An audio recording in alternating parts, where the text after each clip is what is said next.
Now from the University of Okoboji, it's Okoboji Broadcast with Jeff Thee. Welcome to Okoboji Broadcast, everybody. I'm Jeff Thee. So glad to have you here with us today. I have here with me as my guest today, welcome back, Katy Burke, the Dickinson County Director of Population and Public Health. And Katy, welcome. Glad to see you again, kid. Thanks for having me again, Jeff. We have got something important to talk about here. It's a guide for people that have a different array of needs. I'm going to hold it up here. It is the Crisis Navigation Guide for Dickinson County.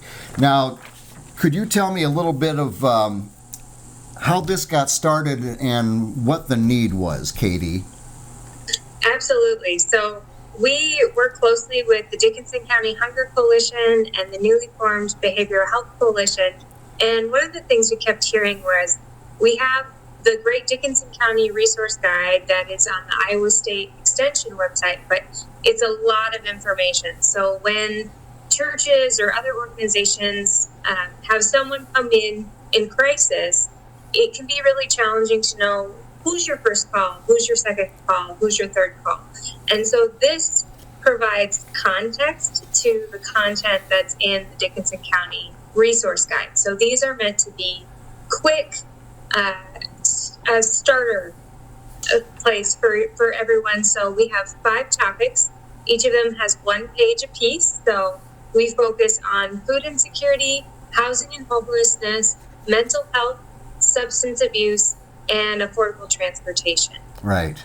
And, and there's sometimes bad things happen to good people, Katy, and there's no shame, or there shouldn't be, in having to look for someone to, what's my first step? What do I need to do? Whether it's, I don't know where the next meal's coming from for my kids, for some reason displaced out of housing. And of course, mental health is always on the forefront of people's minds, substance abuse, and even just simple transportation around the Iowa Great Lakes.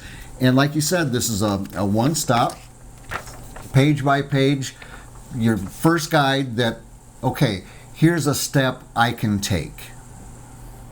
Absolutely, because we all need resources. There's so many times that you end up in a situation that you didn't expect, and it's like, where do I turn to? And we heard a lot through the community health needs assessment process last year that many people are aware of these resources, so you certainly can't access them if you don't know about them. And so this is what we're hoping to do, is get this out to people, and especially the organizations that work with a lot of people in crisis, to see where this goes. And we want to hear from people as well. So if there's feedback about how to make this more user-friendly, we are open to that. We're also looking to update these every 6 months because resources change, and right. So we want to reflect that and make sure that this is a living document.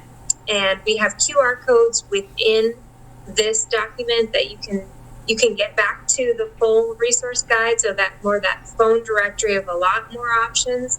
You can also get to some of those links of specific resources that are listed in there. So if you have a smartphone out there, that you can just go straight to that website and start looking at those crisis numbers and some of those resources on their web pages, and get to that help immediately.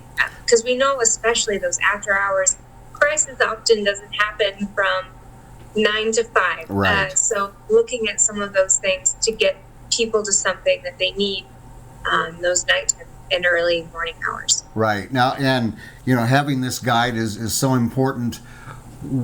Where can we find them in the community if we want to sit down and take a look at it?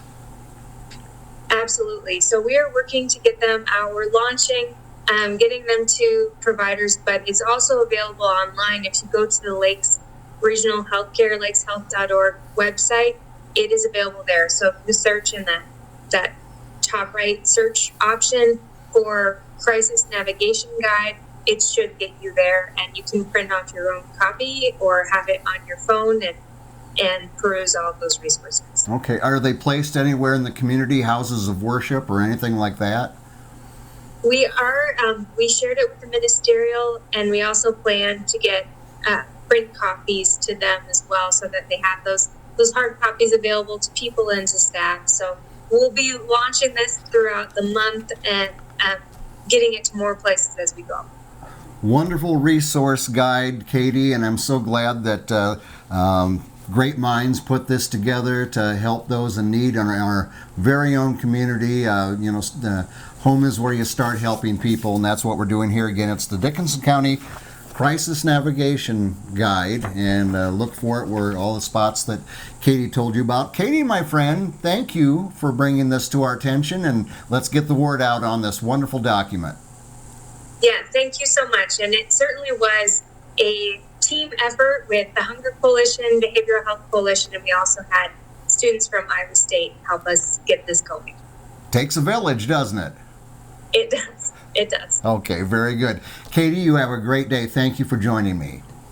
Thank you. All right, Katy Burke, Dickinson County Director of Population and Public Health, joining us here today on the Dickinson County Crisis Navigation Guide.